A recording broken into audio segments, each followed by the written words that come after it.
नमस्कार। आज हमारे साथ हैं बैद्यनाथ के फाउंडर मेंबर प्रमोद शर्मा जी और ये हमारे गुड़गांव के हॉस्पिटल में आए हुए हैं और आज हम इनसे काफ़ी सारी चीज़ों के बारे में चर्चा कर रहे थे। आयुर्वेद के बारे में भी हमारी काफ़ी चर्चा हुई।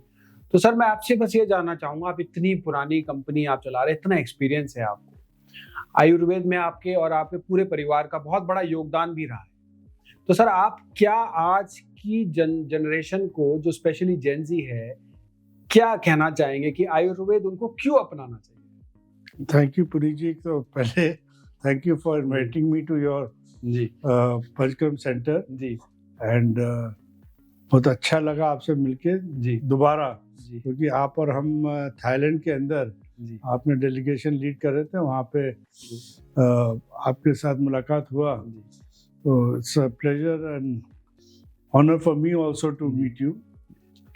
आज आप जो बोल रहे हैं जेन जेड के बारे में कि उनको क्या चाहिए, आज आयुर्वेद को हमको यंगस्टर के हिसाब से थोड़ा सा मोल्ड करना पड़ेगा, क्योंकि अब दे डोंट वांट, उनके पास टाइम नहीं है, क्योंकि वो अंडर इतना स्ट्रेस रहते हैं कि उनको काढ़ा बनाने में, पीने में और उसके लिए टाइम नहीं है। उनको ऐसा सिस्टम बैठाया जाए कि वो टैबलेट खाए, जी स्ट्रेस की दवाई हो या किसी भी चीज की हो, वो उनको खाने में आसान हो जी और वो लोग अपना बॉडी का जीरो ख्याल रखते हैं, क्योंकि पहला तो उनका टाइमिंग इतना वो है कि कभी नाइट शिफ्ट है तो कभी डे शिफ्ट है, कभी जंक फूड है, तो they are always in a rush. जी, हमेशा बिजी रहते हैं, कुछ ना कुछ लगा रहता है। जैसे पहले के जमाने में, पहले के टाइम में चीजें थोड़ी रिलैक्स वे में हुआ करती थी, लेकिन आजकल फास्ट लाइफ हो गई है, क्योंकि हर आदमी को कि हमको इस टाइम पे ये चीज खत्म करनी है। अब वो स्ट्रेस लेके आएगा। पहले पोल्यूशन नहीं होता था जी, पहले आपके 90% काम फिजिकल होते थे जी, चाहे आप घर में चक्की पीस रहे हो या कुछ भी कर रहे हो या मट्ठा चला रहे हो जी। अगर आप ढंग से देखें तो वो घर में ही एक जिम था। पूरी एक्सरसाइज है, झाड़ू लगाने से, पोछा लगाना, पोछा लगाना, जो हम मट्ठा आजकल बुलाना, हल्के समझते हैं काम।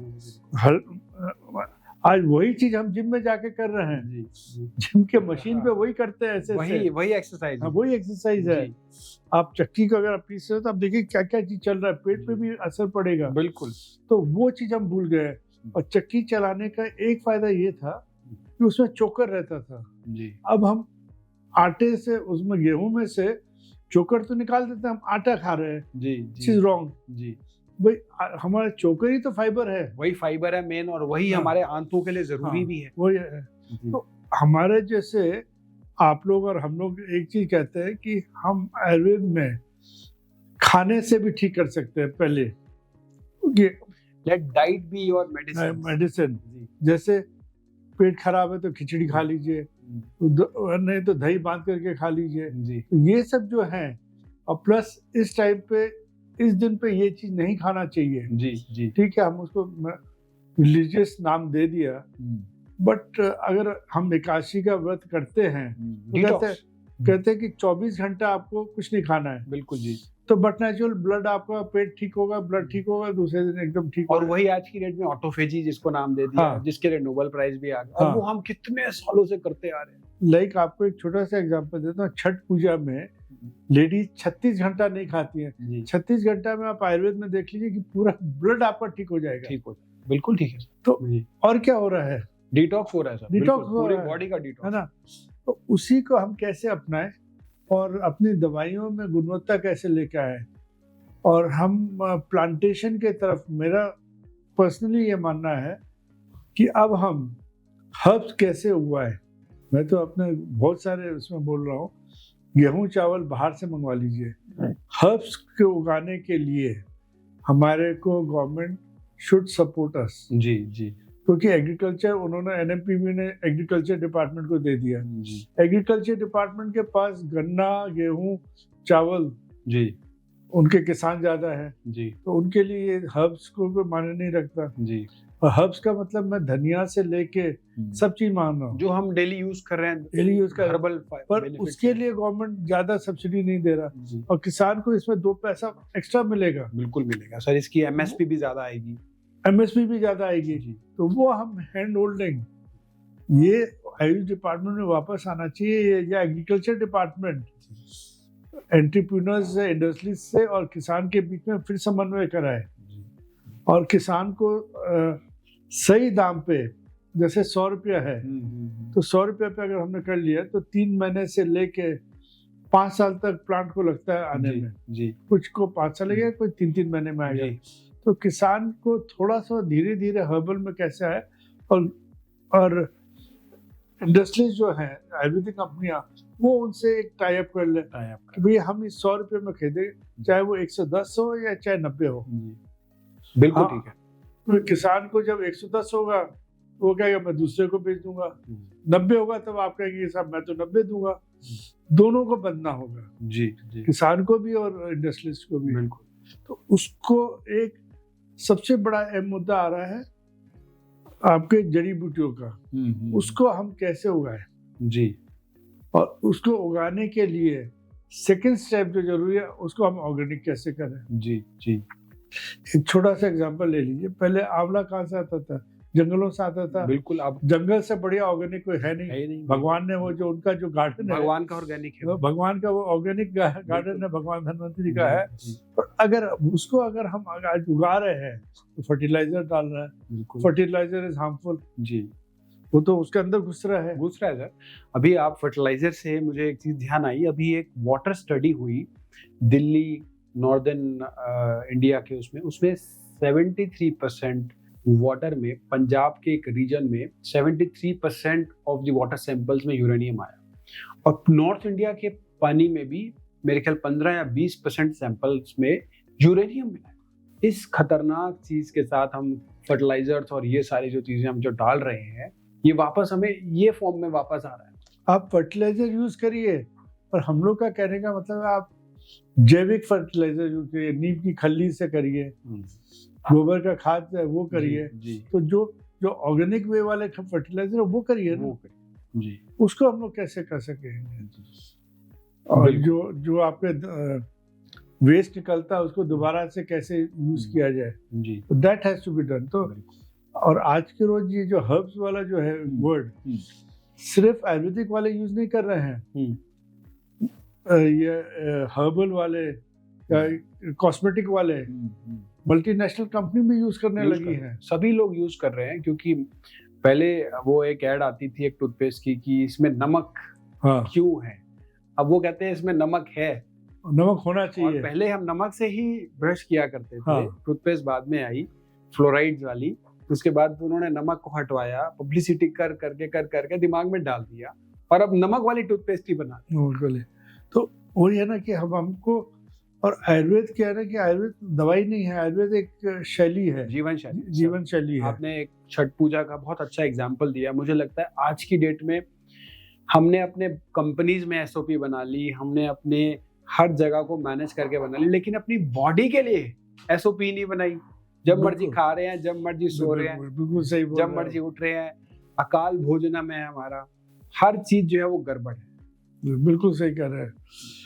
और आपने जैसे ये पंचकर्म का सेंटर बनाया कि लोग पहले मालिश कराते थे, अब फिर से लोगों को समझ में आ रहा है कि कैसे हम अपने बॉडी के जॉइंट्स में तेल जाए। आजकल एक वर्ड लोग सिखा रहे हैं, नाभि में तेल जाना चाहिए, तो ये ऑटोमेटिकली जब आप पंचकर्म कराएंगे वो ऑटोमेटिकली आएगा, बिल्कुल आएगा। मसाज होगा तो बॉडी दबेगा, कहीं ना कहीं वो ऑयल अंदर घुसेगा, आप स्टीम लेंगे तो पोर्स खुलेंगे, तो वो एक जरूर फायदा होगा पंचकर्म में आने से।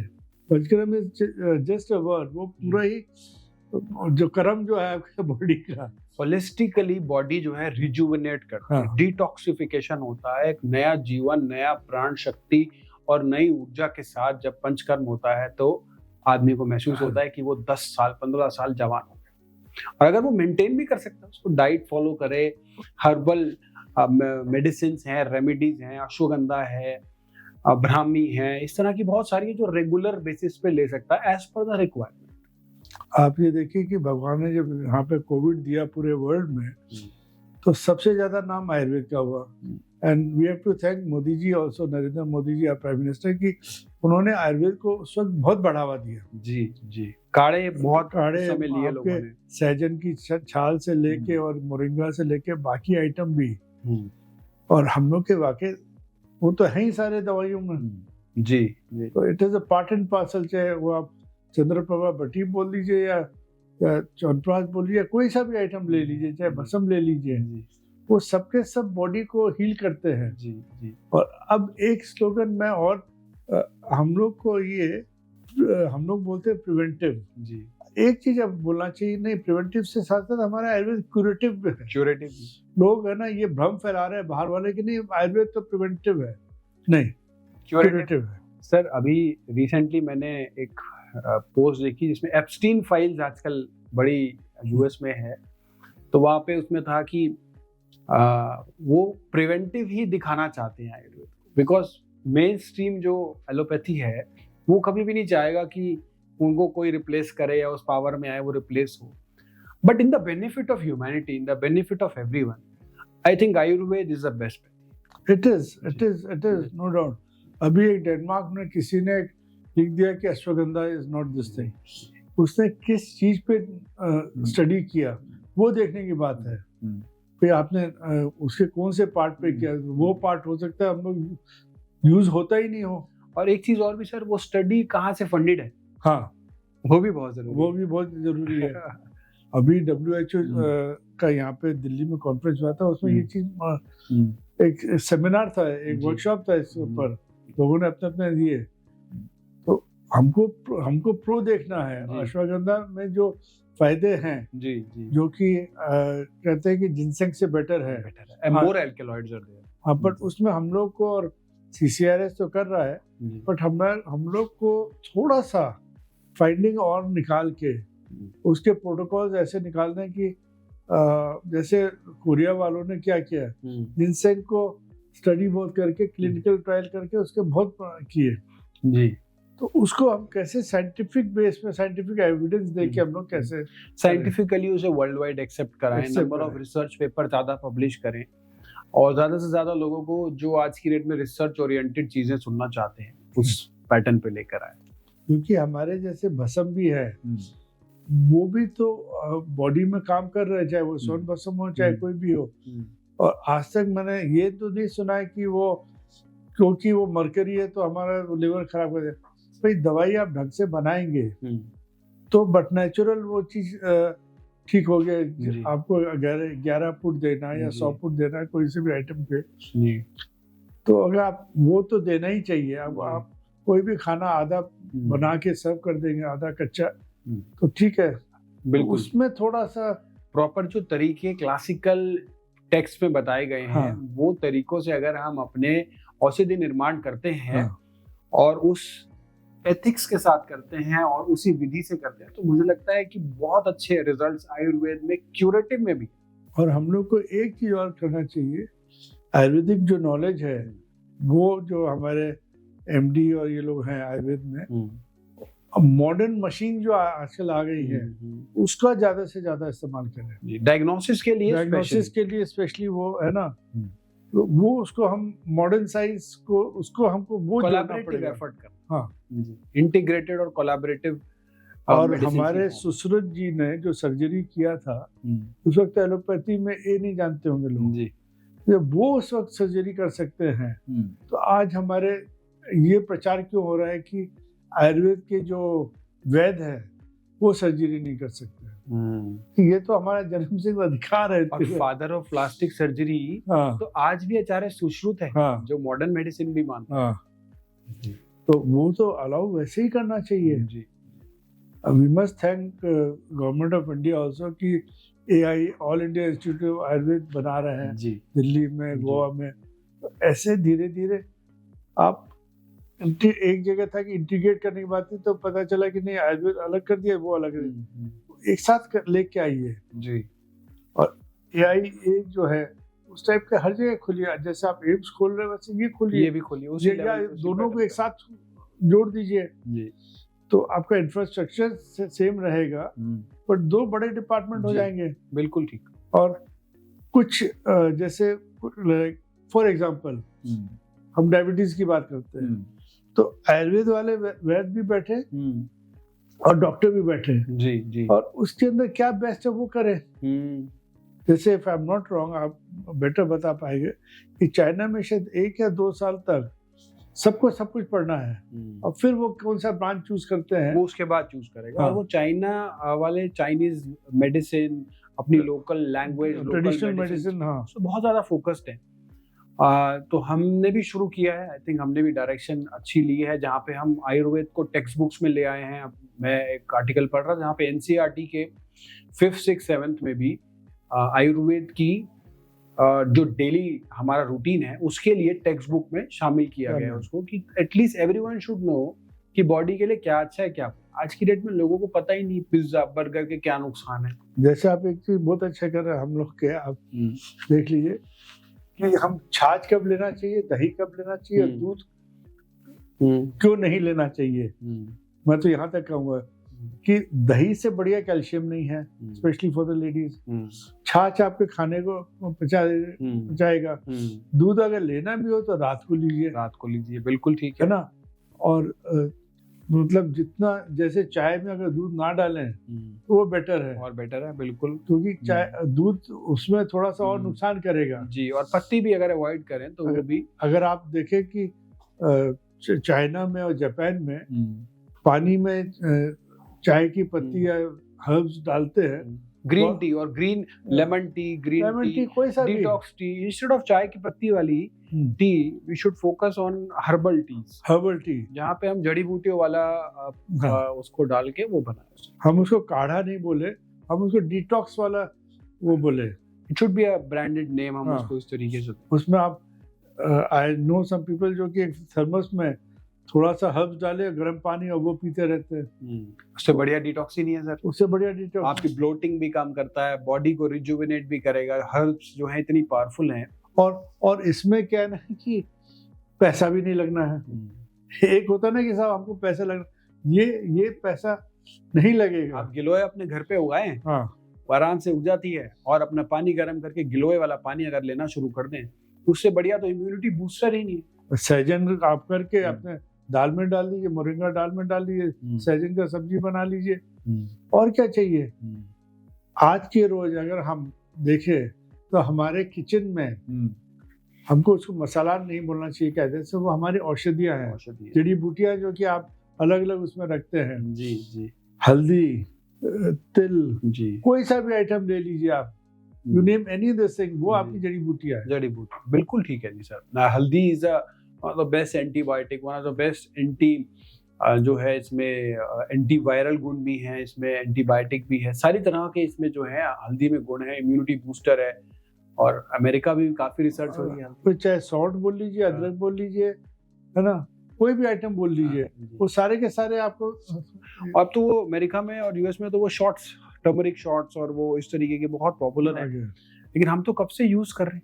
वही हम जो है वो वहाँ के कल्चर छोड़ के अगर अपने औषधियों पे आ जाए, औषधियाँ मतलब जो हम घर में यूज कर रहे हैं डेली बेसिस पे, तो भी बहुत हम हेल्दी रहेंगे और मुझे लगता है निरोगी रहेंगे।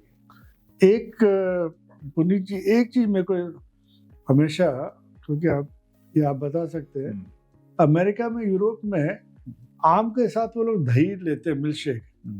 हमारे यहाँ पे आयुर्वेद में दही और आम विरुद्ध आहार है, आम और दूध का कॉम्बिनेशन जरूर है। तो लोगों को नॉलेज नहीं है किस चीज के साथ क्या लेना चाहिए, वो भी एक बड़ा समस्या है, बहुत बहुत बड़ी समस्या है। और यही जो आप बता रहे हैं ना सर, क्या होता है, अब दही को भी ना लोग, जैसे आपने बताया विरुद्ध आहार है आम और ये, तो दोनों अपने आप में कफवर्धक हैं और हैवी हैं। अब हैवी होने के कारण आपने उनका कॉम्बिनेशन कर दिया, तो उनकी विरुद्ध आहार होना है और बॉडी में उसका नेगेटिव इम्पैक्ट आना ही है। दूसरी तरफ बहुत सारे लोग मैं देखता हूँ, वो स्पेशली नॉर्थ इंडिया में, पंजाब में, हरियाणा में कढ़ी पकौड़ा खाते हैं, दही को गर्म करके खाते हैं। दही को जब गर्म करते हैं तो उसके सारे गुण नष्ट हो जाते हैं और वो साथ में जो है उसका विरुद्ध हो जाता है। दही हमेशा ठंडी, उसकी प्रकृति ठंडी है, उसे गर्म करके खा रहे हैं। और वो फायदा के बजाय नुकसान करने लग जाता है। तो ये छोटी छोटी चीजें मुझे लगता है अगर हम ध्यान देना शुरू करें तो हाँ, ये वही आयुर्वेद सिर्फ दवाई नहीं है, ये छोटी छोटी चीजें अगर लोगों को समझ में आने लग जाए बीमार ही नहीं होंगे। हाँ, तो बीमार नहीं होंगे, है ना। और पंचकर्म सेंटर में बीमार लोग नहीं आते हैं, वो अपने आप को रिजुनेट करने आते हैं जी। तो वो भी बहुत जरूरी है अपने बॉडी का। जैसे हर आदमी अपने आजकल गाड़ी भेजता है मेंटेनेंस के लिए, अगर आप टाइमली मेंटेनेंस भेजेंगे तो आपकी गाड़ी लंबी चलेगी। अगर आप मेंटेन नहीं करेंगे, गाड़ी का हवा नहीं चेक करेंगे, टायर का ऑयल नहीं चेंज करेंगे, तो गाड़ी है ना जल्दी खराब होगी। बिल्कुल ठीक है। इसमें आपको ये सब जो पंचकर्म सेंटर्स हैं और जहाँ पे ये सब होते हैं आपके, सिर्फ इट्स नॉट ओनली मसाज, लोग समझते हैं गए मसाज वगैरह, नहीं, इसमें बहुत सी है। शिरोधारा का मतलब कुछ और है जी, आँख के ऊपर डाल के उसको आँख के लिए अलग है जी। तो वो जो है वो आपको बता पाएगा कि देखिए सिर्फ पंचकर्म सिर्फ मालिश नहीं है, और ये पूरी औषधीय चिकित्सा है, प्रणाली है, पूरी एक तरीके की पद्धति है पूरी, जहाँ पे हम जो बीमारियां हैं उसको जड़ से ठीक करने की क्षमता रखते हैं।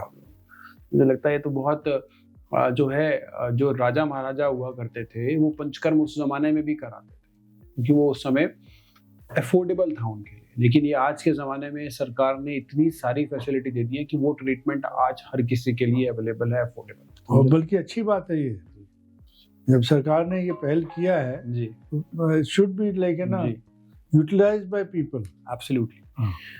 तो आप बहुत अच्छा लगा sir, thank you very much और आपने बहुत अच्छी बातें सभी, and all the best for your Ayurkarma centre जी। एंड आप तो हर जगह बढ़ाते जा रहे हैं और बढ़ते जाए। Thank you very much. क्या मैसेज रहेगा सर लास्ट में, बस एक आप जो देना चाहें हम आयुर्वेद के जो प्रति लोग सुन रहे हैं? को आयुर्वेद को अपनी जीवन शैली में अपनाना चाहिए। अच्छे हमारे को सरकार से मैं अनुरोध ये करूंगा कि हर्ब्स उगाने के लिए हमारे को फार्मर्स को स्पेशली कैसे इंसेंटिव दिया जाए और इंडस्ट्रीज के साथ कैसे जोड़ा जाए, और गवर्नमेंट अपना CCRS से क्या कहते हैं डायग्नोस्टिक और ये सब क्लिनिकल ट्रायल करा रही है, उसको और कैसे हम बेटर करके वर्ल्ड में बता सके कि आयुर्वेद के हर प्रोडक्ट के क्या क्या गुण है जी।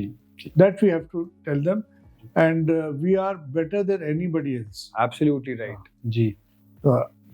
Thank you Ayurved for bringing us all together. Ji. And आज आयुर्वेद बहुत सारी जो हमारी पुरानी कंपनी है जिसमें हम लोग हो गए और भी 100 साल पुरानी, उन्होंने एक अच्छी नींव डाल दी है, उसको हम आगे कैसे बढ़ाए with the help of modern science. Absolutely. वो एक हम लोग वो जरूरी है जी। थैंक यू सो मच, आप जुड़े और आपने इतनी हमारे सभी लोगों को, दर्शकों को ज्ञान की बातें बताई। थैंक यू बहुत बहुत।